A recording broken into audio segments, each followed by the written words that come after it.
Ya, seringkali orang sabar itu dibuat-buat atau sabarnya terpaksa. Pernah ngalamin kayak gitu? Saya pernah ngalamin kayak gitu. Ya, so this is the backbone. Kita belajar dari muridnya Tuhan Yesus pada siang hari ini. Yang pertama namanya Yohanes. Nah, Yohanes adalah satu-satunya murid Tuhan Yesus yang meninggalnya tua.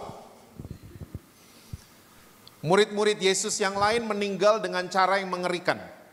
Ya, bagi saya yang paling mengerikan adalah Bartolomeus karena badannya dikulitin dan waktu kulitnya udah habis dia digulingin di pasir panas. Langsung melepuh, dia meninggal dunia seketika. Dan bagi saya itu paling mengerikan. Yohanes pernah juga dimasukkan ke wajan yang ada minyak mendidih. Tapi mujizat terjadi. Dia keluar gak jadi well done.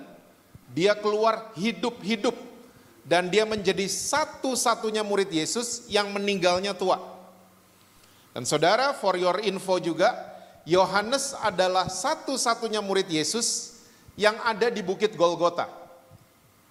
Semua murid yang lain kabur, lari, takut. Cuman Yohanes yang berani menghadapi keberingasan tentara Romawi. Dia ada di atas Bukit Golgota. Dan saudara mesti tahu juga bahwa Yohanes adalah satu-satunya murid Tuhan Yesus yang mencatat di kitab yang dia catat bahwa dia adalah murid yang dikasihi oleh Tuhan Yesus. Banyak orang, banyak tafsiran yang mengatakan bahwa Yohanes ini sombong rohani. Ya, dia tinggi hati, dia menganggap dia lebih dari murid-murid yang lain. Tapi ternyata enggak, nanti saya akan jelaskan buat ibu-ibu semua, buat saudara-saudara semua. Dan saudara satu lagi, Yohanes adalah satu-satunya murid yang menangkap definisi kasih. Kita orang Kristen, kita kalau mendengar kata kasih, seringkali yang mendarat di kepala kita adalah semua catatannya Rasul Paulus. Betul apa betul? Kita kalau dengar kata kasih, yang mendarat langsung kasih itu sabar, kasih itu murah hati, dia nggak sombong, ya, dia nggak cemburu, itu semua. Nah, tolong ingat baik-baik, saudara-saudara. Semua catatan Rasul Paulus itu bukan definisi kasih. Itu adalah the fruits of love. Itu adalah buah-buah daripada kalau kita ngerti kasih itu apa. Buahnya akan seperti itu. Ya, tiba-tiba effortlessly, apa tuh bahasa Indonesianya? Ya, tanpa kita pakai usaha kita, tiba-tiba kita jadi sabar sendiri. Buah-buahnya keluar. Ya, tiba-tiba kita bisa nggak simpen salah orang lain. Dan kita akan amazed sama diri kita sendiri. Saya kok bisa gini ya? Nah, ini semua bisa terjadi, sabar bisa terjadi. Apalagi kalau lagi sabar tuh dipakai buat hal-hal yang lagi nggak enak kan? Betul apa betul? Kalau lagi seneng-seneng gitu perlu sabar? Nggak perlu kan? Tapi sabar itu adalah weapon, senjata paling ampuh waktu kita lagi diproses. Betul ya? Nah, tapi seringkali banyak dari kita sabarnya tuh cuma di mulut. Ya, saya mau sabar, tapi hati kita nih berontak. Kok nggak selesai-selesai sih? Hah? Pernah dengar? Kok belaga lupa mukanya? Tuhan kok gini terus sih? Kita ternyata sabar cuma di mulut. Ya. Dan saudara tolong ingat baik-baik. Setiap Tuhan izinkan ada masalah, selalu sepaket dengan jalan keluar. Lumayan yang amin 4. Tuhan tuh kalau izinkan ada masalah, itu selalu sepaket sama jalan keluar. 1 Korintus 10 kan, ayat 13 mencatat seperti itu. Nggak usah dibuka, percaya aja sama saya. Ya. Jadi Tuhan itu waktu izinkan ada masalah, Tuhan gak iseng-iseng sama saudara. Karena waktu Tuhan izinkan ada masalah, yang mau dirubah tuh kita, bukan masalahnya. Saya ulang. Waktu Tuhan izinkan ada masalah, yang mau dirubah tuh kitanya, bukan masalahnya. Makanya itu namanya adalah proses. Kitanya berontak terus, masalahnya gak selesai. Saudara gak lulus-lulus dari situ. Tapi waktu kita sadar, iya, saya yang perlu dirubah. Oh, kita akan naik kelas. Dan waktu kita lagi diproses, memang perlu ya salah satu buah daripada kasih yang namanya adalah sabar. Nah, kalau kita mau ya keluar itu buah yang namanya sabar, kita harus ngerti kasih itu definisinya apa. Karena sekali lagi semua yang dicatat Rasul Paulus itu bukan definisi kasih. Itu adalah the fruits, buah-buah dari kalau kita ngerti kasih itu apa. Nah yang catat kasih itu apa? Yohanes. Coba lihat 1 Yohanes 4 ayatnya yang ke-10. 1 Yohanes 4 ayatnya yang ke-10. So this is the definition of love. Inilah kasih itu bukan kita yang telah mengasihi Allah, tapi Allah yang telah mengasihi kita dan yang telah mengutus anaknya sebagai pendamaian bagi dosa-dosa kita. So definisi kasih itu ini saudara. Bukan kita duluan yang sayang sama Tuhan, tapi Tuhan yang duluan sayang sama saudara dan saya. Saya dari kecil saya percaya mereka semua orang-orang baik. Mereka pengen lihat saya jadi a better person. Ya, dari mama saya, papa saya, orang tua saya, guru-guru sekolah minggu, sama youth pastor saya. Dari dulu mereka suka nasehatin saya dan nasihatnya bunyinya begini, Jess, kamu harus sayang sama Tuhan dengan segenap hati, jiwa, akal budi, kekuatan. Mereka punya nasihat ini, mereka maksudnya baik. Tapi saudara mesti tahu, saya coba mengasihi Tuhan dengan segenap hati, jiwa, kekuatan, akal budi. Saya menemukan saya lebih banyak gagalnya dibanding berhasilnya. Karena apa? Di belief system saya kebalik. Saya pikir untuk dapetin sayangnya Tuhan, saya mesti sayang sama dia duluan. Ternyata enggak. Ya, dari kita masih dalam kegelapan, Tuhan Yesus udah sayang sama saudara dan saya. Makanya dia mau mati buat kita. Ya, dia nggak dibunuh loh, dia kasih nyawanya buat saudara dan saya. Kenapa? Saking sayangnya sama saudara dan saya. Jadi ini belief system mesti dirubah. Kita mesti percaya bahwa Tuhan sayang sama saya. Oleh sebab itu saya mau sayang sama Tuhan. Oleh sebab itu saya mau sayang sama suami saya. Berat nih aminnya. You don't know him. Karena saya di ngertiin sama Tuhan, saya mau ngertiin anak-anak saya. Seharusnya gitu kan? Daripada kita pakai kekuatan sendiri, pakai usaha, kita pikir pakai usaha kita, Tuhan akan sayang sama kita.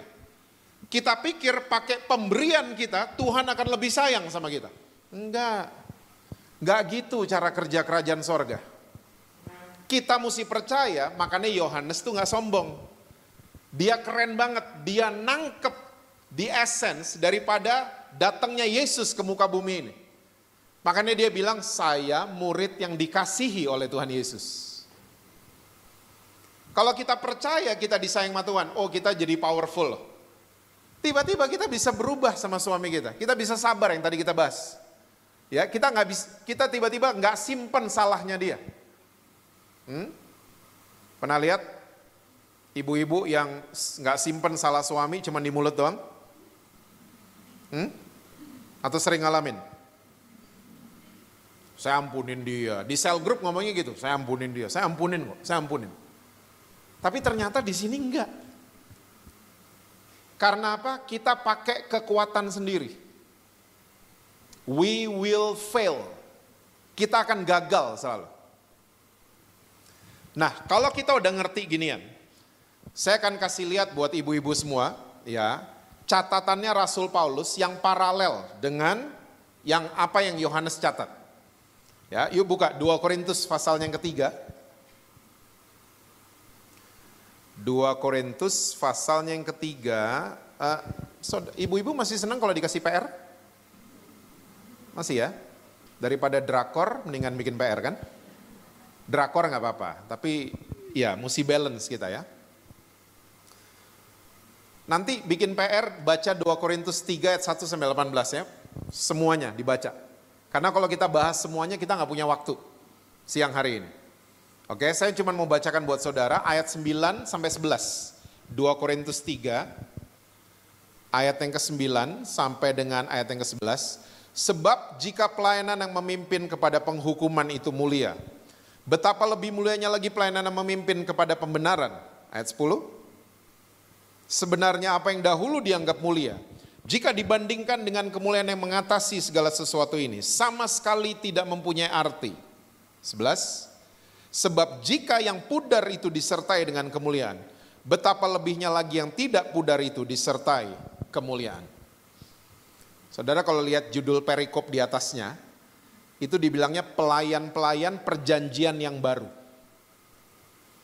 Nah, Rasul Paulus di 2 Korintus 3, dia sedang memberikan orientasi. Orientasi itu bukan pemaksaan ya.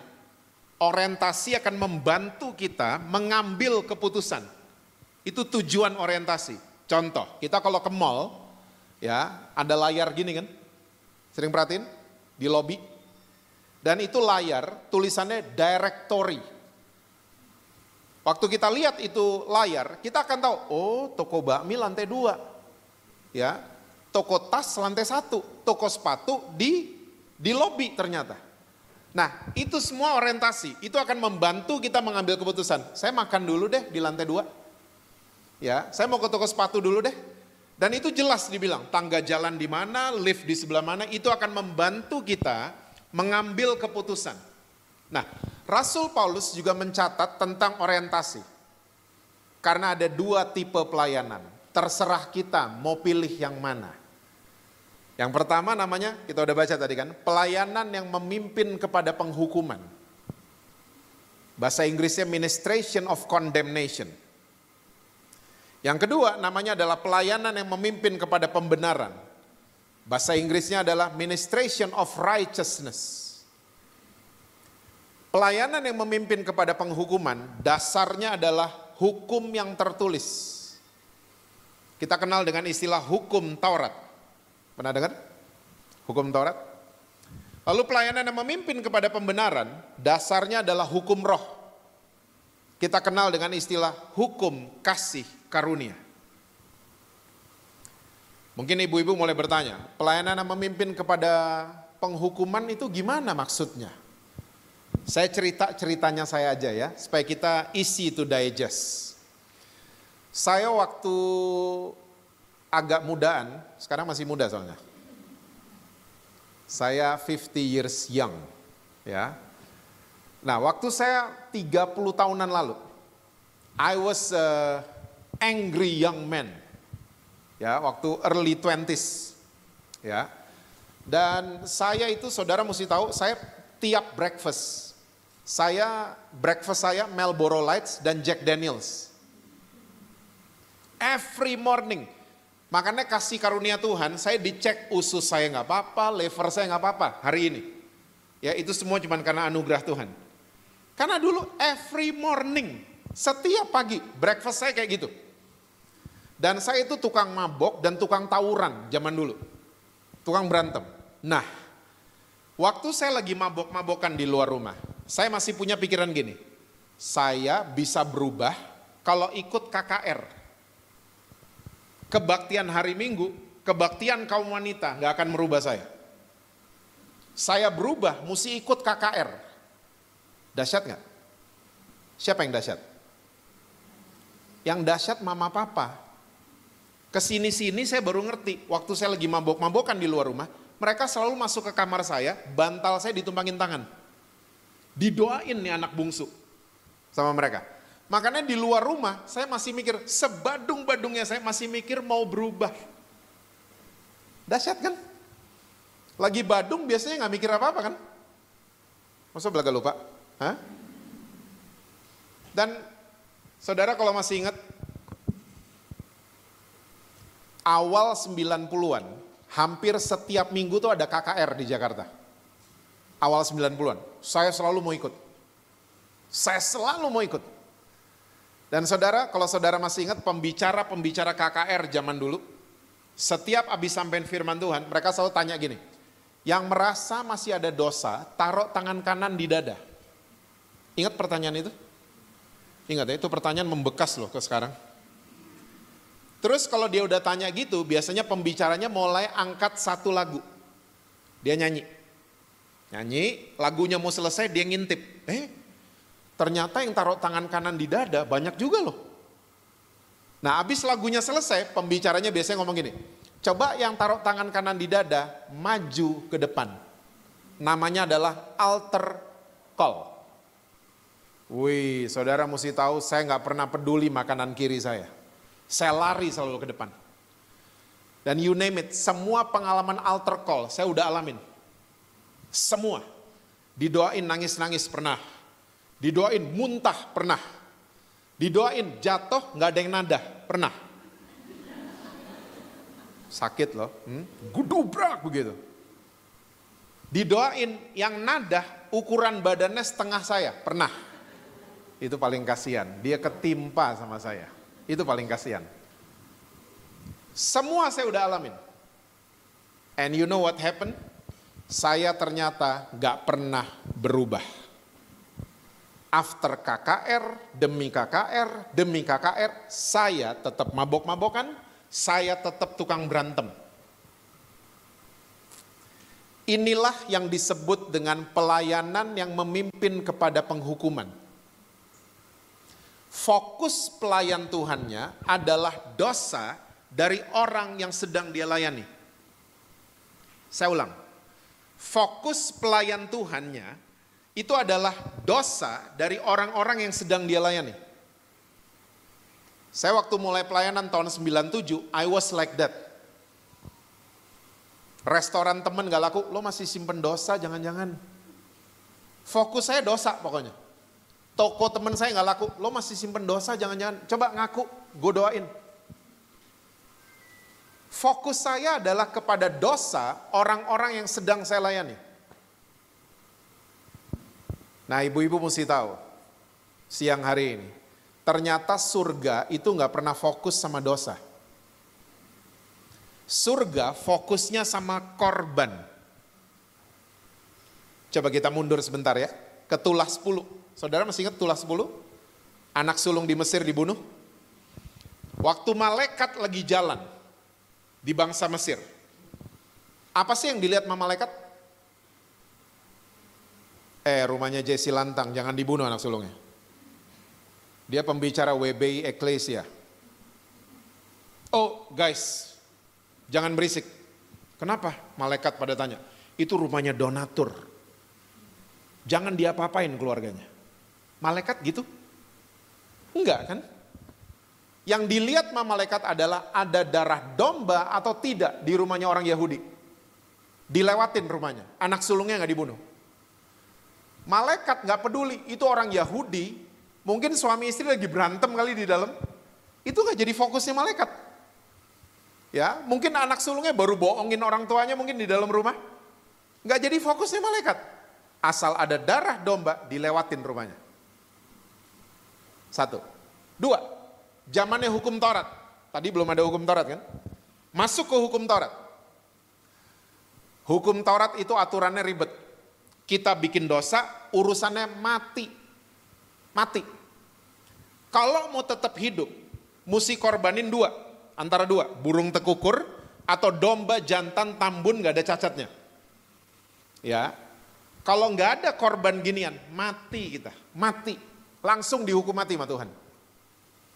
Nah, kalau saya misalnya saya pendosanya, ya, saya mesti cari itu di Topet, di Shopee cari domba jantan, tambun, nggak ada ininya, size berapa, payment,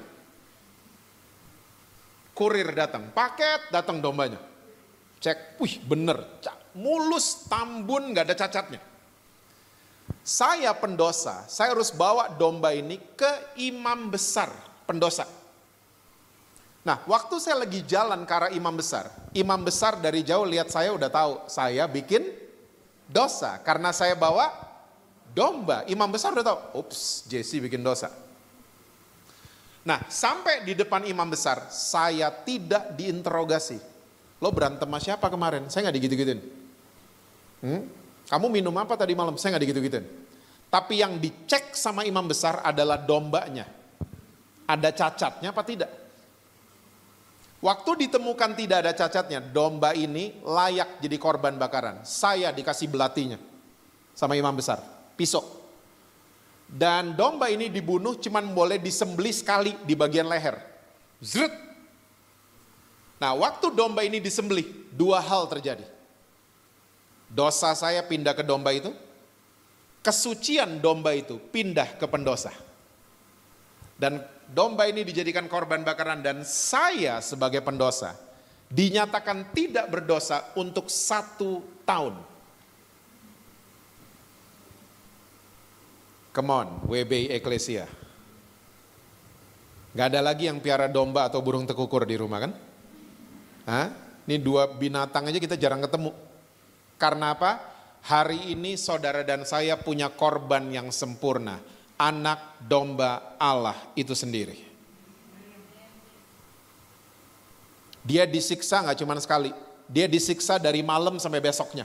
Hancur tubuhnya. Mukanya hancur. Dan waktu dia hancur, sama, dua hal terjadi.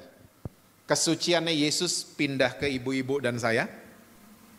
Dosa kita pindah ke Tuhan Yesus. Dan kita dikuduskan sekali untuk setahun, selama-lamanya. Wow, luar biasa. Kalau surga fokusnya sama korban, kenapa dan kita orang Kristen suka fokus sama dosa sesama? Halo? Kita seneng ngomongin kelemahan orang lain. Ya, kita seneng gosipin orang lain. Di WB Eklesia nggak ada? Di tempat lain. Orang Kristen kalau cell group rohani kan, praise and worship, bahas firman Tuhan, ya, apalagi saling mendoakan, makan bareng. Wih, Alkitabiah semua. Udah mau pulang, udah jam 10 malam. Ya, tiba-tiba di pagar ada satu anggota cell group ngomong gini, lo tahu nggak si ini bikin ini? Itu cell group gak jadi pulang. Pengalaman kayaknya ya. Cell group berlanjut bagian kedua di pagar. Bukan ngomongin firman tapi ngomongin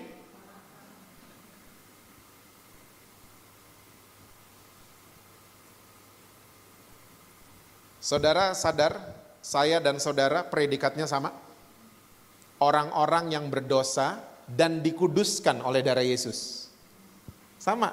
Saya bawain firman Tuhan, berdiri di mimbar. Bukan saya lebih kudus dibanding saudara, bukan.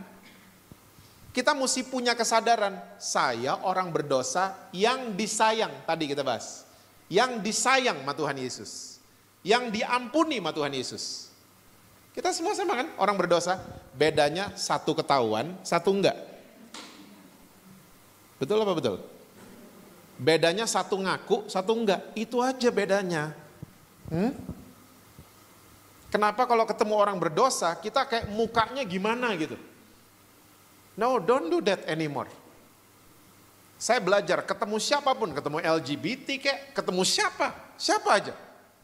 Saya duduk dan saya cuma bilang, Tuhan Yesus sayang sama kamu.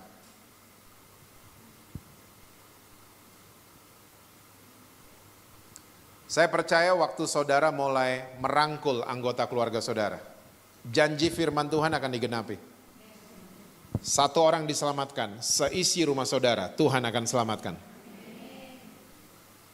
Asal kitanya berubah dulu.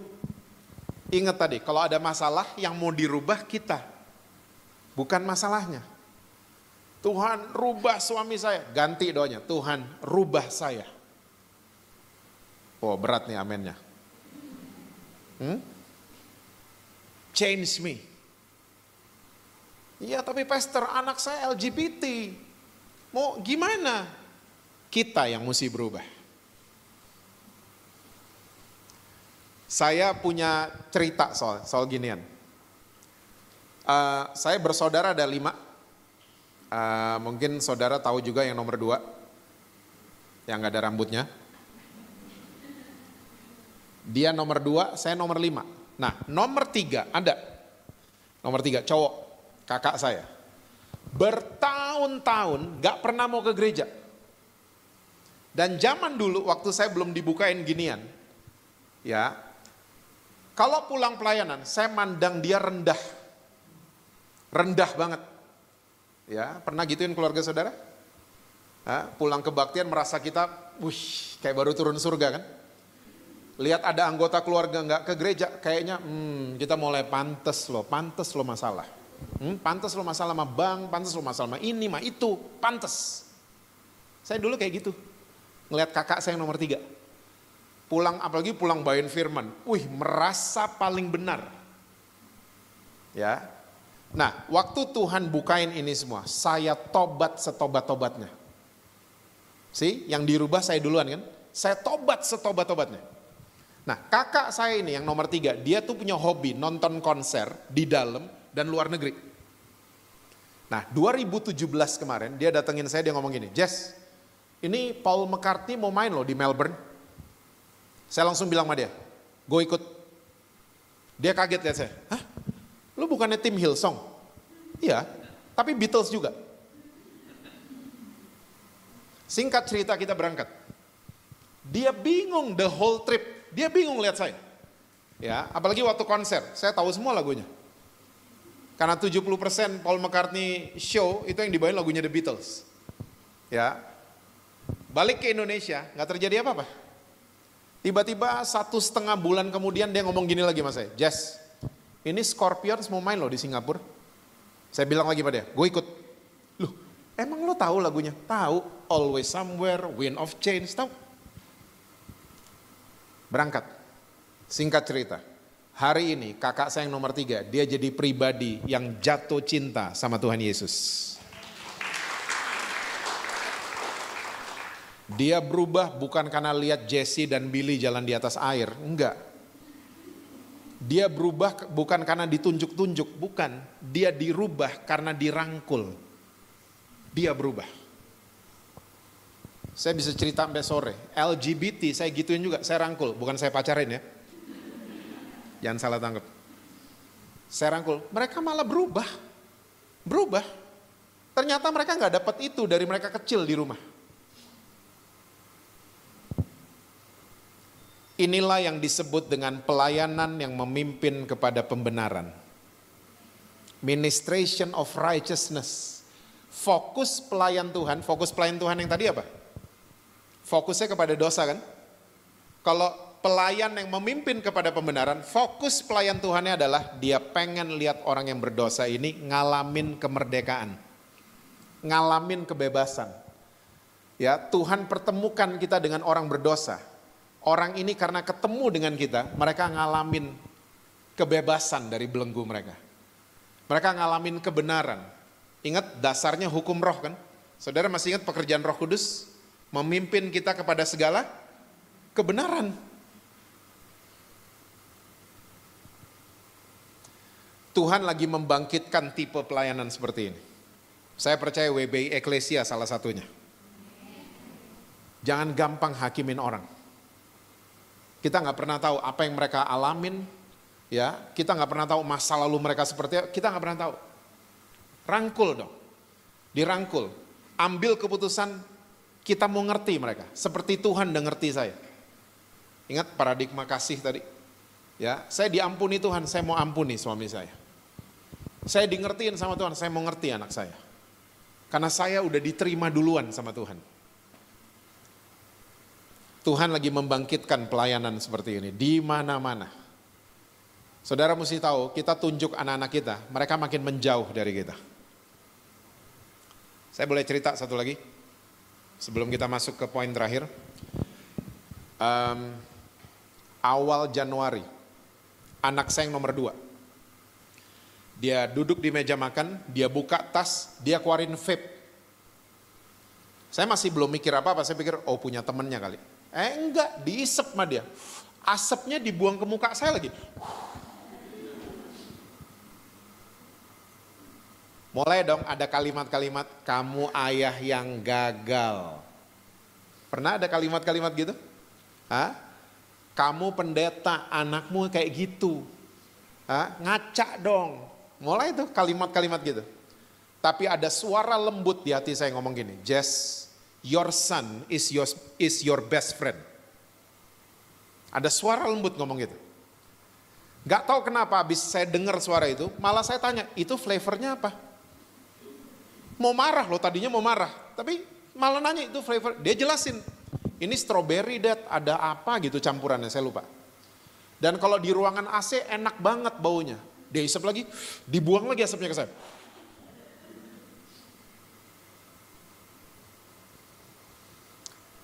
Saudara, kita berdiri dari meja makan, saya gak marah sama dia. Malamnya saya cuma berdoa. Tuhan, Engkau tahu yang terbaik buat my son. Please help him. Saudara, kalau mau bertahan dalam proses, berdoalah dari posisi menang. Karena Yesus sudah mengalahkan segalanya di atas kayu salib kan? Ya, even though penyakit. Orang yang berdoa dari posisi kalah, dia nggak ngerti karya salib. Ya, lagi sakit contohnya. Tuhan, saya sakit, tolong Tuhan. Itu kalah orang kayak gitu. Tapi walaupun kita sakit, berdoalah dari posisi menang. Tuhan terima kasih. Tuhan sudah menyembuhkan saya ribuan tahun lalu. Di atas kayu salib. Saya percaya, saya terima kesembuhan. Itu orang menang doanya gitu. Nah saya juga gak berdoa kayak orang kalah malam hari itu. Tuhan, I'm a bad father. Saya gak gitu-gitu. Saya bilang Tuhan yang tahu persis tentang my son. Singkat cerita, gak sampai 2 minggu. Saya hitung tuh 9 hari. Tiba-tiba di meja makan juga dia bilang, Dad, ternyata gak enak lo nge-vape. Kenapa? Aku kalau nge-gym nafasku jadi terganggu. Dia soalnya gym freak. Ya perutnya sampai 8 loh saudara anak saya. Ya, orang-orang 6 pack, dia 8 packs. Nafasku jadi terganggu. Jadi, kamu berhenti. Wah, udah gak pernah lagi nge-vape. Saudara, ternyata waktu saya memutuskan, in a split second, saya memutuskan tidak marah sama anak saya. Dan saya memutuskan biar Tuhan yang merubah dia. Gak sampai 2 minggu, Tuhan rubah dia loh. Hah? Tugas kita berarti menerima. Biar Tuhan yang merubah. Seringkali kita pengen ambil jobnya Tuhan. Saya mesti rubah dia. Enggak. Kita di hadapan Tuhan, Tuhan rubah saya. Dan saudara mesti tahu bulan Februari kemarin kita ngedate berdua. Father and son time. Kita ke Singapura nonton konser. Kalau bulan sebelumnya saya marah sama dia di meja makan. Itu trip Singapura gak akan terjadi kayaknya. We had the best time last month. Tuhan lagi bangkitin tipe pelayanan seperti ini. Yang terakhir, muridnya Tuhan Yesus, namanya Petrus. Tinggal 10 menit. Petrus, Yohanes tadi apa? Yohanes percaya dia disayang sama Tuhan. Petrus kebalikannya Yohanes, dia percaya dia sayang sama Tuhan. Kebalik ya. Yohanes percaya dia disayang sama Tuhan, Petrus percaya dia sayang sama Tuhan. Bahasa sekarangnya kadrun. Pernah dengar kata itu? Kadrun selalu pengen nunjukin kemana-mana. Saya ibadah, saya kebaktian, saya pelayanan, saya memberi, dan seterusnya. Kadrun. Udah ada di Alkitab, namanya Petrus. Kadrun pertama. Yesus cuma ngomong kan, anak manusia akan mati dan bangkit di hari. Saya mau mati juga dong. Cuman mau show off mas 11 yang lain. Bahwa saya deket sama dia. Di Taman Getsemani. Kadrun kan. Kupingnya Malkus. Kadrun. Dan ciri khas kadrun yang kedua. Kalau udah sendirian, ciut. Beraninya kalau rame-rame. Mau show off. Waktu sendirian, cuman ditanya emak-emak, bener orang Indonesia, the power of emak-emak. Cuman ditanya sama ibu-ibu, kamu salah satu dari mereka kan? Ih dia nyangkal loh, ternyata nih laki pengecut. Beda sama Yohanes tadi ya. Yohanes naik ke Bukit Golgota, berani. Ini laki pengecut. Beraninya kalau rame-rame, baru berani, kadrun. Dia nyangkal sampai 3 kali. Saudara tahu dosa nyangkal kan? Saudara ke reuni SMA sama suami saudara, ditanya sama teman SMA, siapa tuh? Kenalin kakak gue. Itu nyangkal. Itu nyangkal. Dan dosa nyangkal tuh mengerikan sekali. Oke? Ayam berkokok, kita semua tahu ceritanya. Yesus noleh ke Petrus. Saya percaya waktu Yesus lihat Petrus with full of love and forgiveness. Kalau Yesus ngeliatin Petrus, kalau Yesus gitu-gitu, Petrus nggak ada lagi pasti di Alkitab. Udah pindah ke Semanan. Nggak ada lagi Petrus pasti di Alkitab.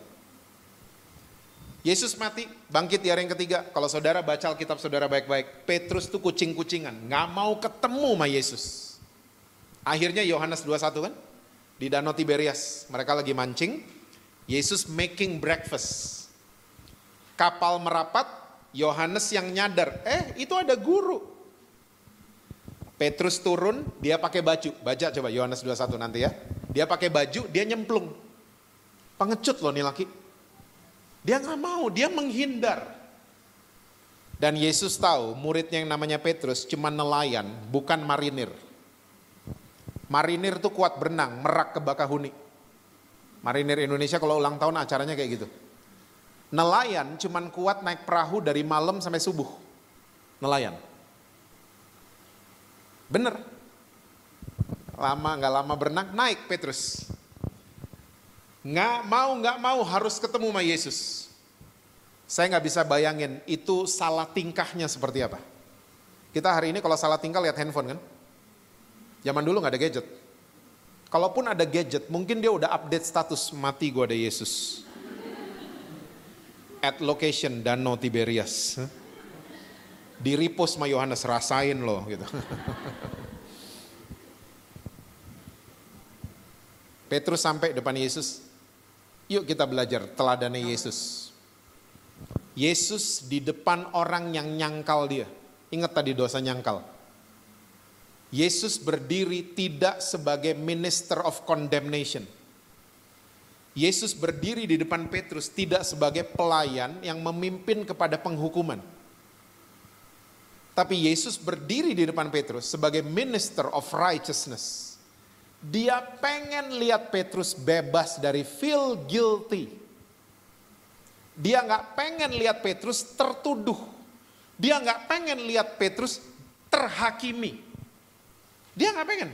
Dia pengen lihat Petrus bebas, merdeka dari itu semua. Saudara kalau dengar kasih karunia, jangan pikir merdeka bikin dosa ya. Tapi merdeka atas dosa. Oke? Jadi orang yang bilang kasih karunia merdeka, itu gak ngerti kasih karunia namanya. Ya. Petrus. Makanya Yesus bertanya pertanyaan yang sama. Do you love me more than anything else? Pertanyaan ketiga Petrus nangis. Tolong ingat baik-baik ibu-ibu dan beberapa kaum pria. Ternyata kata kasih yang keluar dari mulut Yesus sama kata kasih yang keluar dari mulut Petrus beda. Saudara tahu di bahasa Yunani kasih ada 3. Eros, filio, agape. Eros itu nafsu, filio kasih buat sahabat dan keluarga, agape itu kasih tanpa syarat. Ternyata pertanyaan Yesus buat Petrus itu begini, do you agape me or not? Jawabannya Petrus, yes I filio you. Nggak nyambung. Masih pede Petrus. Ya. Pertanyaan kedua, do you agape me or not? Yes I filio you. Pertanyaan ketiga, Petrus menangis. Kalau saudara pelajari dari bahasa aslinya, Peter in his deepest sorrow. Dia dalam kesedihan yang mendalam. Bukan cuma nangis. Dia sadar standar kasihnya beda sama Yesus. Beda. Dan waktu Yesus lihat Petrus sadar. Ya, apa pesan Yesus masih ingat? If you agape me. Itu seharusnya gitu bahasa aslinya. If you love me. Gembalakanlah domba-dombaku. Menggembalakan dombanya Yesus gak bisa pakai jari saudara. Lu gini ya lu. Gak bisa. Gembalakan dombanya Yesus mesti pakai kasih agape. Kasih tanpa syarat. Gimana caranya? Tadi balik ke awal. Kita mesti percaya saya disayang sama Tuhan. Bukan saya yang sayang sama Tuhan. No. Petrus berubah kan? Petrus berubah. Dia berubah bukan karena ditunjuk sama Yesus. Dia berubah karena dirangkul. Dia jadi pria pemberani juga kan? Dia gak pengecut lagi. Dia salib, dia mati disalib Petrus. Dia bilang sama tentara Romawi, tolong salibnya dibalik, saya nggak pantas sama dengan guru saya. Tolong dibalik kepalanya di bawah. Petrus jadi brave man. Petrus dirubah karena kasih. Saudara, stop kasih lihat sama dunia sama keluarga. Kalau kita sayang sama Tuhan. Instagram kita cuma lagi angkat tangan semuanya. Minggu ini angle kanan, minggu depan angle kiri, minggu depan black and white, semuanya lagi angkat tangan. Gak apa-apa mau posting gituan, tapi stop lah.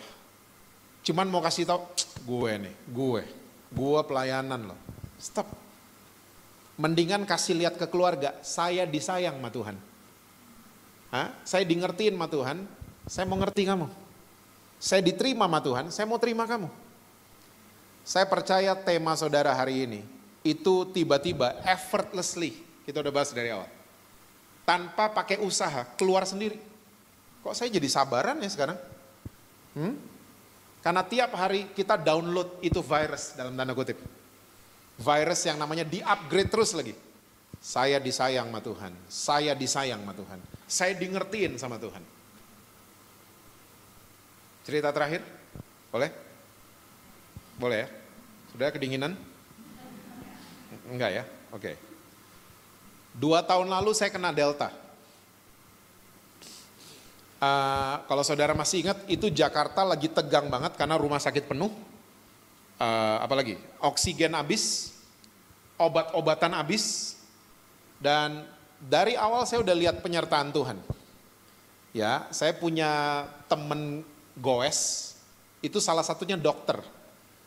Dia bilang, Jess, gak usah ke rumah sakit, ke hotel aja. Saya akan pandu kamu. Ya, gak apa-apa ya, sehari 5 kali kalau saya telepon angkat. Saya mau cek saturasi, saya mau cek semuanya. Kamu di hotel aja. Saya kirimin obat-obat. Saya masih ada stok di rumah. Nah, waktu saya isoman, I am a bread lover. Saya ini pencinta roti. Di keluarga itu, kalau beras habis, nggak ada yang panik. Kalau roti habis, panik semua. Nah, saya ini punya favorit roti, itu PBNJ. Peanut butter and strawberry jam. Ada di Menteng, di Jalan Tegal. Restorannya namanya The Wilson's Lane. Kalau saudara pengen ke sana, DM saya aja. Nanti saya kirimin itunya.